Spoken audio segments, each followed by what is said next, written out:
You may have just seen me just sitting here just as before we went live there, ladies and gents. That was because I was so excited to get live, I forgot to actually play the jingle music. So if you're watching this live and you've just finished watching the game, you're just about as happy as me. And I've got Gav Shewell with me. Hello, Gavin.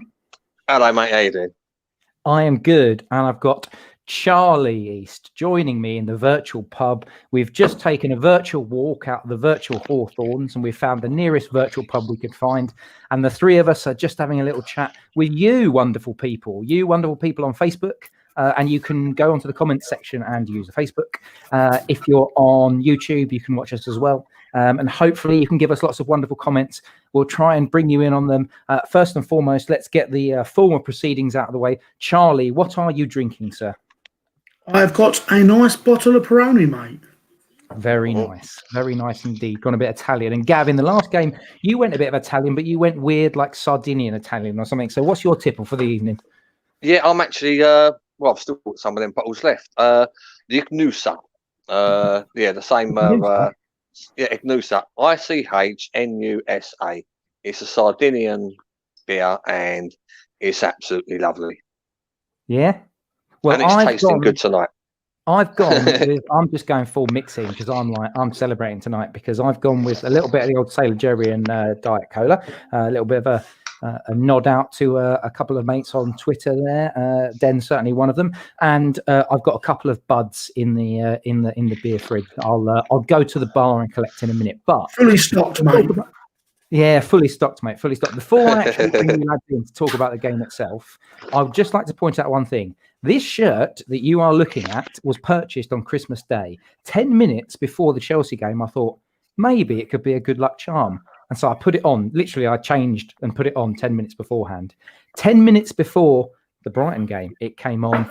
And 10 minutes tonight, it came on. So I'm not going to say that Mikel Arteta's tactics are completely irrelevant and his first 11 is completely irrelevant. But I'm just going to leave that one out there for you. So, Charlie... You don't want to know what I've been doing. You're fully naked, aren't you, Gav? No, I'm not. No, you know the elf on the shelf thing, right? Well, last year the elf on the shelf had a little baby, which my boy named. What's he thinking? Named it again? Tiny Tim, right? And I nicked it off him before the Chelsea game and sat it next to me, and we won. Then against the Brighton game, I was like, no, you've got to give me Tiny Tim. He's got to be sitting next to me for the game. And we had tears and a tear up over it. But he sat next to me for the game. And again tonight, I was like, I've got to have Tiny Tim sit next to me. And I've got this little 2 or 3 inch elf that sits next to me watching the Arsenal games now. Gav, so, yeah. Please tell me, for the love of God, that at the end of each game, when the full-time whistle, you do a little Tiny Tim voice and go, "God bless us, everyone." No, I actually. Well, what I actually do is I actually like sort of wrestle my boy for Tiny Tim, and then put Tiny Tim up to me here, and I say, "No, Alfie, he wants to sit with me and watch the football.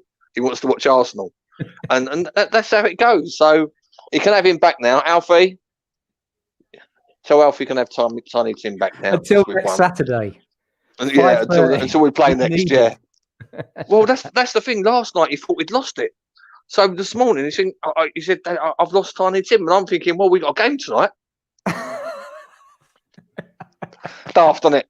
Absolutely daft. No, it isn't, mate. Tiny Tim and this shirt are the 2 single reasons why we absolutely smashed him tonight. Charlie, talk to me about the lineup before Gav and I go a little bit more mental. What did you reckon? Were you happy with it? Anything that surprised you?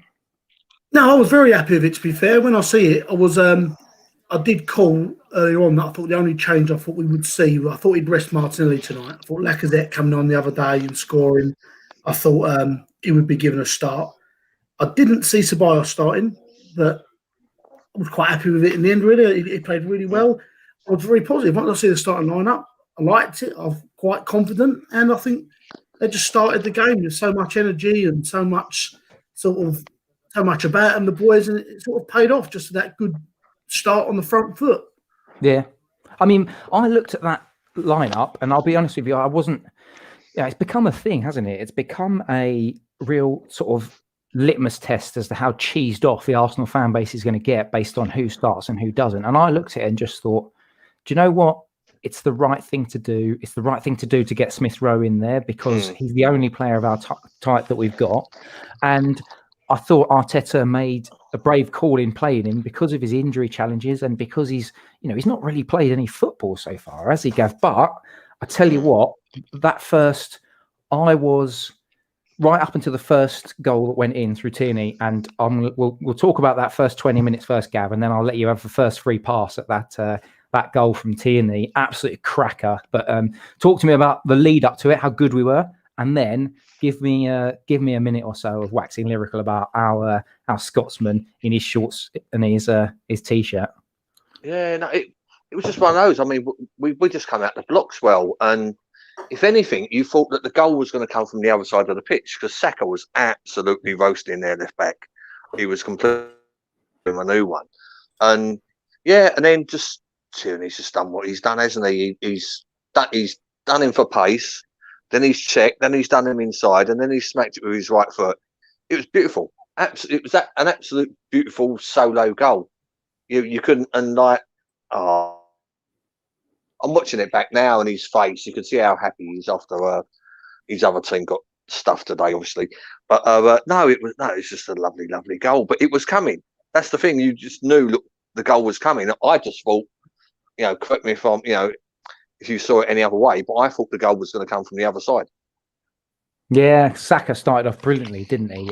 Charlie, I mean, I thought Saka was probably arguably our best player tonight because the way that what I love about him is he's good with the ball, he drives, he can beat a man, but he's also got a great pass in him as well. Like even there was a pass, there was a ball across early on before we scored where Aubameyang just got a touch right at the end, and Aubameyang puts that in, and we're ahead, we're up and running even quicker. But I thought Saka was brilliant tonight, wasn't he, mate? He was excellent. He really was. Everything he'd done, him and Bellerin linked up really well on that right hand side, I thought as well. And Smith Rowe was always in the passing option for him. Every time Saka's got the ball, you see Smith Rowe. He's always asking for the ball off him, quick 1-2s. I just thought Saka, he's getting better and better every game. He's looking good on that right hand side. He doesn't normally play there, has he? He hasn't played there in the past. And I just think he's been excellent. But my man of the match, Kieran Tierney again. I love the geezer.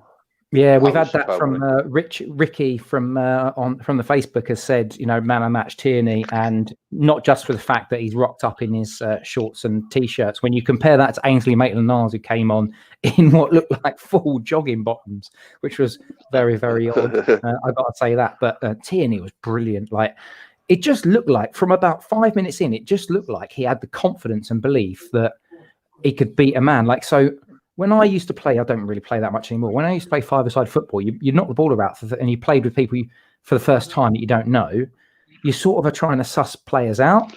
And as soon as you know that you can beat a man like that's on the opposition team, you're like, right, I'm having this. And it just felt to me, Gav, I don't know if you felt the same, but like I looked at the first 5 minutes, first 10 minutes, and it was like Kieran Tierney realised I can beat this right back. I can beat their right hand side hands down. I think so he just went for it. He's Scottish, isn't he? I think their right back's Scottish, so I think he knows the fella. So I think he almost sort of knew from the start that he had the pace of him. But it was just, like I say, it was just the beginning of the game. Tierney and Saka were just absolutely ruining them.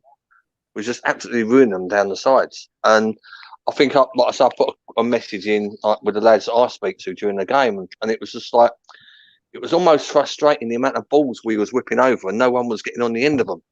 They were just getting a touch, or just going behind or in front, or too fast. And I mean, on another day, Aubameyang could have scored 3 or 4 goals because he had the chances for 3 or 4. He just was not getting that bit of luck today, which on another day he would have done. Do you know what I mean? But it was almost like getting a little bit frustrating until we scored, because we were so on top of them, and the balls coming over, they were decent balls. We just weren't getting on the end of them.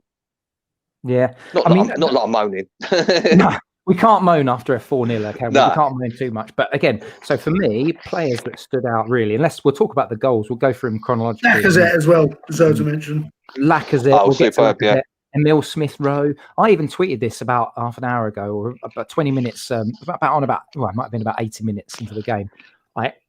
you lads know, you've probably seen as well, I've got my issues with Rob Holding in that I don't think he's got pace. I don't think his distribution is very good, but even like good performance. He made 1 or 2 hiccups, which I didn't think were great. But every single one of those Arsenal players put in a performance which looked to me like a team that is at the top end of the league, not a team struggling in mid-table or the lower ends of the table. But the Kieran Tierney goal, I mean, it was just brilliant. He's basically played a 1-2 with himself, which, I mean, that's the first thing that's brilliant. And then he's cut inside, and on his right peg, I don't know what it was, but it must have been the angle or the shape of his body. Charlie, I mean, you're obviously a coach as well, so you can talk us through this. It just looked to me like his body was angled right, and then the way he struck it's brilliant. Superb, mate. He beat the geezer twice, really, didn't he? Done him and then done him again. And just cut him. As soon as he hit on his right, I think, go on, have a go. And the finish was absolutely superb. And you see how much it meant and all with the celebration. Yeah. Absolutely superb. Absolute. What a signing he's been for us, really is. We always said about, I've got a couple of mates who are big Celtic fans, and they were devastated when he went. Absolutely devastated. They sound like he's just such a complete player. He's a proper sort of teams man. You can see that. I know people are all calling for him to be captain, and you can't really argue with that, can you? Yeah, Steve Canwell on the Facebook has said KT needs to be skipper, plays like captain, even bosses the game, even bosses the after-game interview. Very good one, Steve. I like that. Very good one. But yeah, Gav, just any words on KT before we talk about the next goal? Because we've got so many to get through. Open play goal, mate. Open play goal in the first half. It was just brilliant. KT was just brilliant today. I mean, like I say, I've still got BT on there and they're showing the highlights. And 78th, 90th minute, he's still pelting up and down the wing. He's still putting a full shift in and he's still putting full sprints in the whole game. Do you know what I mean? He's just, love the fella. Like I say, I mean, I think he should be captain. I'd give it to him tomorrow. Just make him captain. Get it over and done with. Do you know what I mean? Make him captain. Should we get a little bit of the negative, if we're going to call it negative? I don't think it is negative too much. And Charlie, I'll talk to you about this one because we've got Graham Reed again who said on the Facebook, he said that we need to start Aubameyang firing on cylinders. There's a few other comments which are perhaps less positive about Aubameyang. To me, I think he's in a bit of a rut. I don't know what you think here, Charlie, but I think he's in a rut. But what I was pleased with tonight, as I have been pleased with, again, in the Brighton game as well, is getting into those positions. And eventually, he's the type of guy that he will score goals for us. What do you reckon? I totally agree. And I think he's getting a lot of stick at the minute, Aubameyang. And I think he's a little bit harsh because he's been so well for us the past 2 years. And probably the difference is this season and previous seasons where we are in the league are his goals. They generally are. Do you know what I mean? Like he would score goals when we were playing poor and he'd get 1 or 2. And he's just going for a bit of a bad time at the moment. I think he needs a goal. I mean, his body language at the end tonight sometimes a little bit worrying because a couple of times you sort of give up and it's a bit concerning. But I think he might have just been knackered though, Charlie. Yeah, and I think there was one at the end where he just sort of was walking about and passing and he sort of didn't look interested. But I think he needs a goal. I think he needs a big goal in a big game that we go on and win. And like look at Lacazette. Lacazette's now scored 4 in 4 and he's a couple of goals. He's like a completely different player. And I think with this new sort of team we're playing at the minute, with the young ones in there and the movement, he will get the chances of Aubameyang. And I just think we just got to, mate, he's a quality player. Do you know what I mean? He is. He needed one of them stretches that he done today, Charlie, that he was just a little bit late on, and the one that bulleted over that hit him on the knee. He needs one of them to go in. He needs just, like literally one to come off his shin and go in. Do you know what I mean? That's what he needs at the moment. And it's the same with Lacazette. Lacazette just scored 1 and you saw his confidence go from like a 2 to a 10.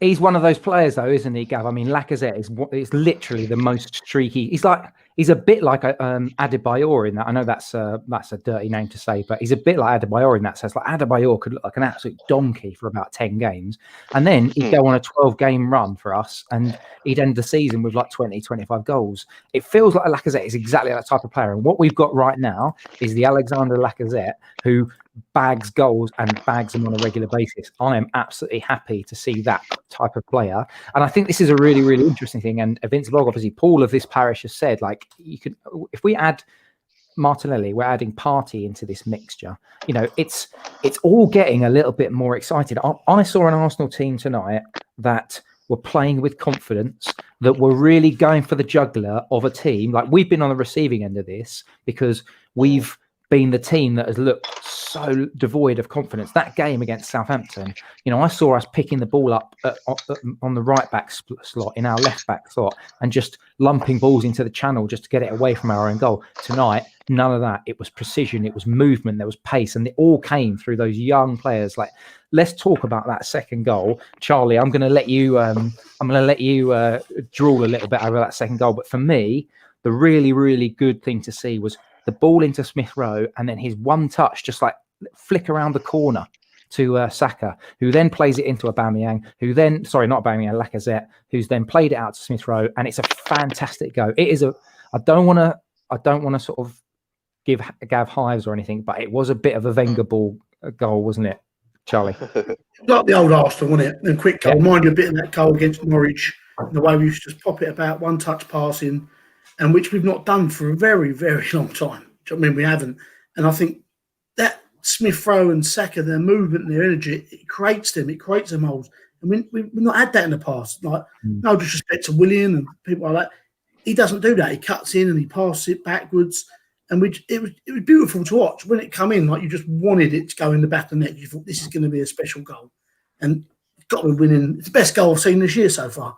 Do you know what I mean? Definitely. And just as we were off air, we were talking, weren't we, lads, about Gav was saying, I can't remember the last time we played that well. And I jokingly said, oh, do you remember that game that everyone talks about where Ozil had a blinder and we beat Leicester? It was about two years ago or something. And we absolutely smashed them. And the football was beautiful. That goal that we scored where Ozil does that step over, everyone's been talking about, well, it felt similar tonight. It was that one-touch football. It's quick movement. And that, for me, was symptomatic of us tonight. There was purpose, there were forward passes, it was progressive, but also when needed, it was quick football, wasn't it, Gav? Yeah, and I mean, if you take that the second goal back a step further, it was a beautiful ball across the pitch from Tierney. He smacked it right the way across the pitch, inch perfect, to start that off. So it was the way we've all had a moan up, like, over the last couple of years about how we seem to be passing the ball across the pitch and back again, and in some sort of horseshoe. But now we're passing the ball across the pitch with purpose, and it's to find space, and we're finding space when the ball's going across the pitch, and that's what was nice, very, very nice about tonight. Yeah, every sort of pass, it seemed like had a purpose. To it, and and it was the running at players. That's what we've been screaming at. You know, again, we've been screaming at all season. We want the players to get the ball on the half term and run at them. Gav, how much of that do you think is down to the inclusion of Smith Rowe as that connector between our midfield and our attack? I think the main thing is it's almost like Saka's got a buddy in there. That's what it feels like. Saka's got somebody who he knows how he plays, and they've got a common purpose and a common way of playing together. And Lacazette's actually picked up on that. He's actually bought into that as well, which is nice. So I wouldn't say it was just the fact that Smith Rowe and how Smith Rowe plays, but I just think that they've just got a connection together, apart from Smith Rowe being a connector. But then again, you go back and watch Smith Rowe's highlights of the game today, and he had a blinding game. He had another blinding game. Like 3 games on a trot, he's probably, he's been our best midfielder. Yeah, absolutely. And you know what? Like, and Olaf again, as said via Periscope, Olaf has just said on the comments that Lacazette absolutely superb. I mean, we need to talk about him because, the first goal was scored by obviously KT with a fabulous finish. The second goal, very, very well worked through Smith Rowe and Saka, our great young players. But the third goal was, like we said, it was streaky Lacazette, and I just thought it was just the classic example of a guy in the right place at the right time. It was a weird old goal. Was it? I'm losing my track now, lads. Was it the third goal or fourth goal which Ajayi hits his own post and it comes out to Lacazette and then he just strokes it home? Is that the third one or the fourth one? Am I going mad? No, that's a third, I think. Yeah, it's third. Yeah, no, he smacked it against the post. Then Smith Rowe had a shot, caught him in the stomach, and it bounced out to Lacazette, who smacks it in. Yeah. So he nearly scores an own goal and then gets one in the midriff. So he weren't really very lucky at that moment in time, was he? But no, again, you're right. He was in the right place, and we had people in the right place all game. All game. Do you know what I mean? The right places, occupying space as well, and movement and positioning. And I mean, we need to talk about. I think we need to talk about Lacazette and what happens moving forward now, Charlie, because we all 6 weeks ago were saying get Lacazette out. He's out of form, and Aubameyang needs to play centrally. But I can't see how you can't leave Lacazette. So the challenge we've got now is that everyone wants to see Martinelli, everyone wants to see Saka, everyone wants to see Smith Rowe. That's 3 of that 4. So there's one place there. And Charlie, this one's for you. Should Arteta be looking and saying, look, Lacazette is just the man, is on fire at the moment, he's got to play, and Aubameyang drops? Or do you think he's going to stick with Aubameyang and just rotate Martinelli? And what do you think is the right thing to do? Firstly, in that setup we've got, I think the most important one there is Smith Rowe. That number 10 role we're playing at the minute, it's changed our whole dynamic of game and what we do. So that, for me, is the most important one. We need to bring someone else in who can play there in January. I think it's quite important. We've got to bring in that. We can't all of a sudden now go, Smith Rowe's had a few good games. We haven't got to address that attacking midfielder position that we've been crying out desperately for. I think at the minute, you stick with Lacazette. And I would carry on with Aubameyang. It's a winning team today. We've had 2 away wins on spin. He was a part of both of them. So for me, I would stick with Aubameyang in there and have second and just rotate with Martinelli. See how they get on. Yeah, I think it's probably a good shout. I mean, the good thing is he's got options, isn't he? Just a quick shout out to, I think it's Ami or AB Arnson, who said, friendly reminder that Chelsea, Man City, Liverpool have all dropped points against West Brom this season. That's actually a really good point, actually. And I think what it serves to highlight is how mental this season is, because suddenly we're looking at 3 wins on the bounce. We've got Newcastle in the FA Cup, but we've then got Crystal Palace at home. We play Newcastle, I think, either away or at home in our next few games in the league as well. And we're starting to look up, Gav. Are you starting to get a bit more excited? Yeah, I'm always excited when I'm seeing all the youngsters coming through. That's the big excitement for me these days, really, to watch all the young lads from Howland getting on the pitch and getting minutes. And I still think that we can get in the top 6 quite easily. I mean, if you look at the table, I think we're 6 points off 3rd place or something stupid like that. It's such a topsy-turvy team. I mean, as Charlie rightly says, we do need another number 10. We do need an attacking midfielder to come in January, because Smith Rowe at the moment, I think he lasted till about the 73rd minute. So we need somebody else to share that burden with him, because he can't be playing 90 minutes every 3 or 4 games. Every 3 or 4 days. It's just not going to happen. We're not going to get the best out of him. But it's all positive. I mean, it's all positive. We've got some very, very good options. I think. Go on, mate. Yeah, no. Like I say, I mean, there was points in the game today that I was looking at where Saka and Lacazette were literally swapping during the game, and I'd like to actually going forwards. I'd like to see more of that. When we've got the top 3, I'd like to see more of them sort of swapping mid-game and swapping when the ball breaks down, because that just adds more and more confusion. I mean, you could imagine what that poor right back would have done if Saka was over there for 5 minutes. I mean, he would still be spinning around in circles now. Yeah. But it's just we're just in a very nice position to be in, and yeah, like I say, I still think we're going to finish top 6. I absolutely love that, but I think for me, it's more about the important thing has been steadying the ship, hasn't it, Charlie? And in my head, so we've steadied the ship. The positives are there. They can build on that confidence and momentum after 3 wins on the bounce. And like you said, we do need a creative midfielder, but actually, how important is it going to be that we've got the likes of Partey coming back in? Because let's be honest, El Neni in the last couple of games has been a bit pants, but we've sort of ridden our sort of way through it. But Partey could be massive, couldn't he? Oh, absolutely. We're building our team around him, do you know what I mean? And Gabriel to come back as well. So, Yeah, I mean, Daniel Douglas has just said on the Facebook, sorry, I was going to call you Party, sorry, Charlie. Just a quick one. Daniel Douglas on the Facebook said, nice to see we still have Partey coming back into the team. But yeah, go on, Charlie, carry on. I mean, we're in a nice position now, and I've said it every time on this show. This summer is going to be a game changer for us, and it's massive because we're going to get rid of a lot of players that we don't want to do. I know we've got Kolasinac already gone. It looks like Socrates is going this week. If we can move on, maybe Mustafi and Ozil, it frees up so much wages, and there may be sort of the bad core in that team. It's good for our future. Do you know what I mean? I think we need to be positive. We've had a bit of a bad run in. We stuck with Arteta, which I was very happy with. Do you know what I mean? He was dealing with so much shit in the background, on the pitch, and just hoping now that we kick off from here. The young boys have come in and they've just given us a breath of fresh air. 3 wins on the spin. In the Premier League, in this league particularly, it's very, very difficult. Do you know what I mean? We're looking at our next set of fixtures now. There's no reason why we can't go and kick on now and sort of just build on this. And they're just saying about top 6, Gav.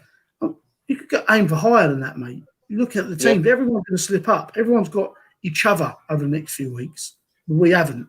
So it's a great opportunity for us to maybe sort of pick up and just slowly but surely. No one's talking about us in positions. We can just keep ticking over, keep getting them wins. Who knows what's going to happen? Yeah. So just we just got to keep the points ticking over. Even like I say, even if we get a win and a draw out of the next 2 games, it's just keeping the ball ticking over and it's keeping the points ticking over when other teams are dropping points left, right, and centre. Yeah. Absolutely. So just to give you guys a heads up, so 16 points. 16 games played. Tottenham in 3rd are on 29 points. That's 6 points off of us. You know, Man United, I think, are not an amazing team. You know, they get their bit of fortune through penalties and deflected goals, and they look streaks ahead of us on 10 points. But that feels achievable because that team with Solskjaer in charge feels like we could certainly, it's achievable to be catching them up. And this Premier League is almost like the Championship has been historic, isn't it? Because the Championship has been one of those leagues where it's a bit mental. And if you can win like 10 games on the bounce, you go from basically the bottom half of the table to challenging right into the playoff spots. That's what the Premier League feels like this season. So in my head, I'm looking at the table, I'm looking at it right now. We're in 11th at the moment, 17 games played. We've got 23 points. We finally hit positive goal difference. That's celebratory enough as it is. We've got Crystal Palace at home in our next match. Southampton have got Liverpool in their next match. Man City have got Chelsea in their next, although they've got 2 games in hand. Villa have got Tottenham. So again, like you said, Charlie, they're all playing each other up the top. We've had a difficult run, but we've got a series of games where if we can put together a run, things can look very different in a few weeks' time, can't they, mate? Sorry, that was for Charlie. Yeah, no, absolutely. We just keep on building from it. And I think we're looking more confident and better every game. Do you know what I mean? And that's the thing. So winning these games are building the confidence within the squad. And little things with Partey to come back. Gabriel, as I said, I just see us really kicking on from here, to be fair, mate. I think we've got FA Cup next week. I reckon he'll make a few changes. I think someone like Saka, he's coming off every game there at the minute with little whacks, little knocks. I mean, he needs to be protected. And I think that's quite important. He needs to be key. And we can't just rely on these kids. Do you know what I mean? Because they're going to have some bad games now and then. We need some people like Pepe and people like that now to come in and step up and sort of show the same level of commitment and same quality as everyone else has been shown. Yeah, 100%. 100%. And Gav, I mean, are you worried at all that the fact that we've got these 3 wins on the trot could make Arsenal step off the gas in terms of their attempts to get people out, and not get people out, but get people in over the next few weeks? Because I'm not being funny, but I would say 2 weeks ago, before that Chelsea game, I was thinking to myself, Arsenal, you need to basically get that creative player in now, like the 1st of January. Whereas you've got Smith Rowe coming through, but as Charlie says, we can't rely on him. So are you a little bit worried that potentially we could end up seeing Arsenal just, keeping their powder dry for a few more weeks, whereas they probably should be acting now? Well, I mean, I was hoping that they'd get something sorted almost immediately. That would have been the sensible thing to do, to get somebody in as early as possible. But obviously that's not always practical or possible. And, clubs are going to try and squeeze us for as much money as they can, as well as the agents are going to squeeze us for as much wages, etc., etc. So it's never quite as simple as get the player in, bang on the bang when the window opens, unfortunately. But there's no way in the world that they're not going to try their best to get another number 10 in. It would just be completely impractical. And Arteta knows what he wants, and he's tried about 4 or 5 players in that role this season. So he knows he needs somebody there. And, literally Smith Rowe was the last possible person to be given a chance in that role who could practically play it. So he knows what he wants, and literally all the money's got to go on that position. Yeah, it would not bother me if we just got one player in over January, and it's a decent number 10. I'm happy. Do you know what I mean? Obviously, as Charlie rightly said, this summer is going to be a big one, and there's going to be more money available and more outs and more thinning down of the squad, which can put some more money, going into the squad in other positions. But then you look at today, we had Murray and Holding, and they both had a good game. I thought Murray was absolutely superb today. Yeah, he was good. I thought it was really good. Really good. And is he going to, he's going to be our 3rd or 4th choice once Louise and Gabriel's fit.